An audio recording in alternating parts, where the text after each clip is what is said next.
Hey, how you doing? So today we're going to be talking about mulching, mulches, and all things of that nature. And we're going to be doing the mulching on our vegetable bed. Now, the term mulch can mean different things to different people, and it's one that if you ask 6 different gardeners, what is mulch, you will get 6 different answers.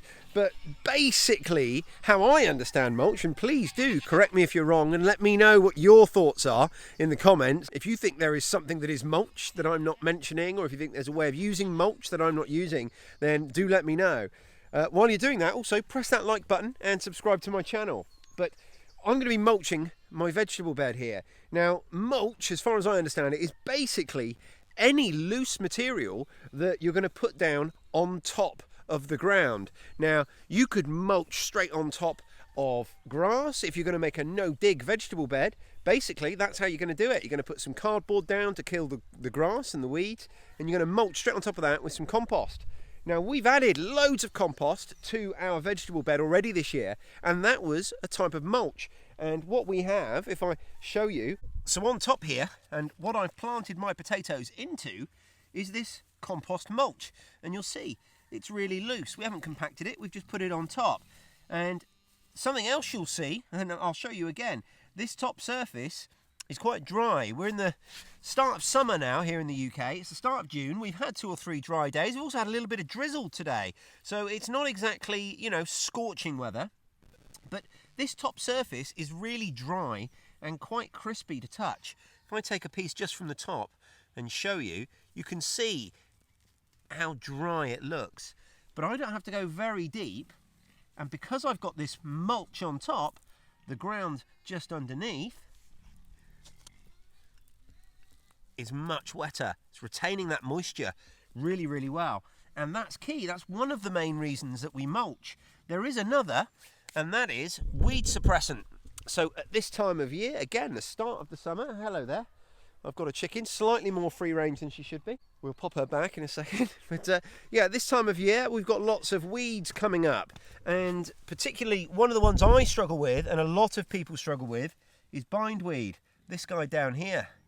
Now, while simply mulching isn't going to kill any of your really persistent weeds like the bindweed, what it is going to do is it's going to act as a weed suppressant and a weed inhibitor against some of your less noxious weeds. Some of the weeds that are just blowing in as seed and germinating on the ground. So what we're going to do today is we're going to mulch this bed. And like I say, the 2 benefits that I'm going to see from it, more than any other, is the moisture retention. It's going to help that soil not dry out, and a knock-on effect of that, of course, is going to protect against soil erosion. We're not going to have the nutrients in our soil washed away by rainwater. The second thing is as a weed suppressant. So it's going to stop weeds, or stop a lot of our weeds from coming in the first place, and it's going to knock back some of the weeds that are already there. So it just means that things like the bindweed that I've already mentioned, that really tough to get rid of, persistent, perennial weed, that bindweed is going to have to work that little bit harder to push up those shoots. Now, how I'm managing the bindweed here on this site, and we had a lot more of it last year than we've got this year, is I'm just pulling up every piece of it I see as often as I can, because the energy that it's expelling to get those shoots up, it's then got to recoup from photosynthesizing and from that shoot and put that energy back in the root to be break even. So what my job is to make sure that it sends that shoot up, expels energy on it, and then I get rid of that shoot before it's had time to break even. So it's losing energy in the root system all the time, gradually weakening the plant. That's what I'm doing. So if I can make it so that it's got to use a little bit extra energy to get up through the soil and then through the mulch, fantastic. For other weeds, though, it's even more important. It's even more impressive, the job of a good mulch, because what it's going to do is going to stop airborne seeds coming in and landing straight on your soil where they can immediately germinate. It's also going to stop seeds that are already in your soil from receiving the light. It's going to block out the light. So again, it's going to reduce germination rates. So it's going to mean less weeding as well.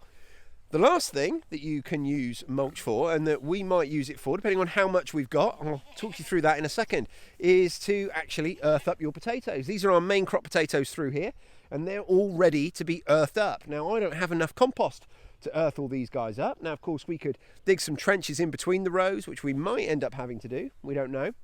But what we can use is a mulch to earth these up. So, like I say, that's what I'm going to be doing today. The first job for me, however, though, before I put the mulch down, is to have a weed. So what we're going to do, we're going to work through in sections.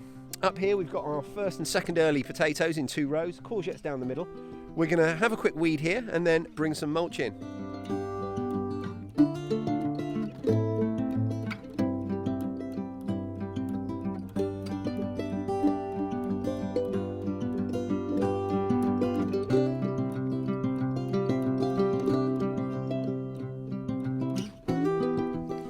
So we've just weeded this section of the bed, just past the path, and before we move on, I'll just quickly mention, you might notice I put the weeds on the path. It's really useful having these paths here, particularly this time of year, because what's going to happen over the next 2 or 3 days, we've got some nice warm weather, and all those weeds are going to just dry out and die, and at which point they can then move onto the compost heap, because what I don't want to do is put all that bindweed straight on the compost heap, because it's probably just going to take root there and start growing again.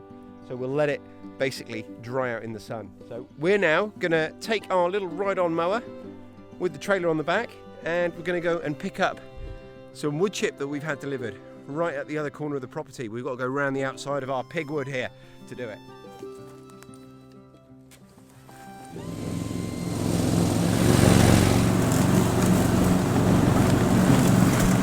So here's our pile of mulch, and it's just wood chippings.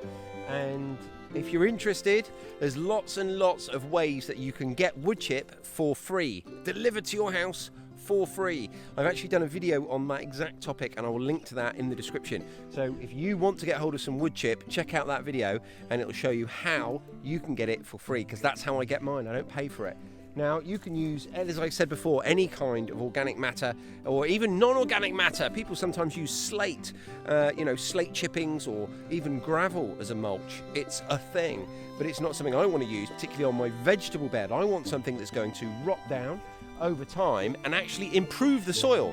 So this is organic matter, it's wood chip, it's old trees, and it's going to rot down, and it's actually going to improve my soil and add nutrients to it over time. So we're going to be using this. So my next job, obviously, is to load some of this up into the back of the trailer and then get it back to the vegetable garden.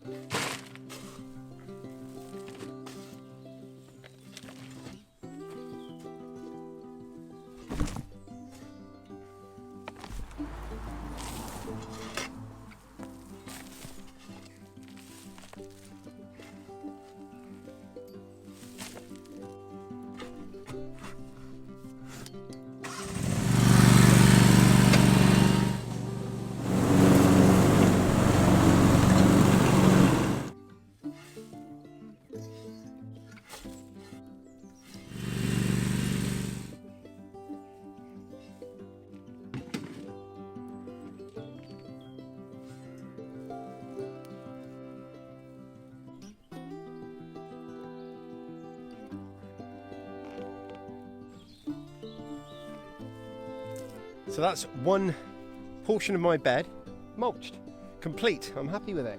And it brings up one other benefit, is that I think it looks nice. It's, a really satisfying job. Now, not everyone will agree. I know my father-in-law wouldn't. He thinks it looks disgusting. He hates it. He much prefers the soil. But for me, no. I'm very happy with how that looks. Ultimately, what this is going to lead to is less watering, less weeding. And in the long term, better soil, because as I say, this stuff's going to break down and add to the soil health, add nutrients to the soil. Now, using wood chip as just mulch like this on the top, you don't have to worry about too much. If you were going to add it and dig it in, then you start to have to think about things like the pH levels and what type of tree the wood chip came from. But if you're only using it as mulch like this and you're not actually digging it into the soil, you don't need to worry about that, because as it breaks down, all the pH levels will settle down. And if it's come from a tree like walnut, which emits this chemical to kind of prohibit growth in other plants, you're not going to have concerns with that actually being deeper in the soil where the roots of your plants are. It's only if you dig that in that you've got those concerns. So I'm basically using a free resource, absolutely free, to improve my bed, make it look nice, make it so that I don't need to weed it as often, and make it so that I don't need to water it as often. Win, win, win, win, win. You know, I couldn't be happier. I'm now going to do another couple of trailer loads. I'm not sure how far I'll get because I've got, you know, time. I don't need to do it all today. But over the next few days, we will mulch all of this bed, hopefully. The one caveat is that I've actually got on the track that I was just on, I've got a few potholes that I want to fill in with some of that mulch as well. So, and that's kind of a priority. So pending me having enough mulch, I'd like to think I can get this whole bed done within the next couple of days. And like I say, it will just start to decrease my watering, decrease my weeding, and we'll go from there. 2 years ago, I planted potatoes and we were quite lucky with the weather. We were also lucky with when I got the mulch and how much I got. And I didn't water my potatoes once all season. In fact, I didn't water the vegetable bed once all season. Apart from within the first week or two of planting something out, I might have watered it in and given it some water over those first few days to allow it to get established. But other than that, I didn't water the bed once all summer. And I put that down in large part due to the practices that I was using, and that included the mulching. So there you go. That's how, why and what with you should mulch your vegetable beds. You can hear my billy goat in the background there. He's quite hungry, so he can hear me talking to you guys. And he's like, why aren't you here talking to me? So I'm going to get on and feed my goats, milk my goats, do all that other good stuff, and I'll speak to you really soon. Please make sure that you press that like button, subscribe to my channel, leave me a comment down below. I know you get sick of me saying it, but I say it because it's important to help grow the channel. I do appreciate it. Thanks for watching, guys, and I'll speak to you really soon. Cheers.